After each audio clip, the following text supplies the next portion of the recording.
Viral di media sosial, sosok pria mirip dengan Ahmad Dhani. Sosok pria tersebut bernama Sukidani. Mirip dengan Ahmad Dhani merupakan suatu kebanggaan bagi Sukidani. Pria asal Banjarmasin tersebut terlihat seperti pentolan band Dewa 19 Ahmad Dhani, mulai dari wajah hingga kepala yang pelontos. Sukidani mengaku ngefans dengan Ahmad Dhani yang menurutnya selalu ramah ketika diajak berfoto.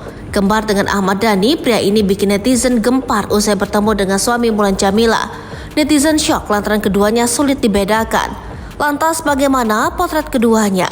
Baru-baru ini Suki bikin heboh usai pamer bertemu idolanya Ahmad Dhani. Rupanya pertemuan Suki dan Dhani ini sudah yang kesekian kali. Dilansir dari Banjarmasin Post, kali ini Suki bertemu dengan Ahmad Dhani seraya mengajak putri kecilnya Arumi. Tampak dalam foto tersebut, Ahmad Dhani berdiri bersebelahan dengan Sukidani. Wajah keduanya benar-benar mirip pak orang kembar. Keduanya juga kompak memakai kaos hitam dan berkepala pelontos. Di foto itu, Suki dan Dhani kompak mengurai senyuman. Mereka juga tampak sangat akrab layaknya saudara kembar yang terpisah. Dhani sendiri juga tampak sangat ramah. Ia selalu mengabulkan permintaan orang-orang yang ingin foto dengannya termasuk Suki.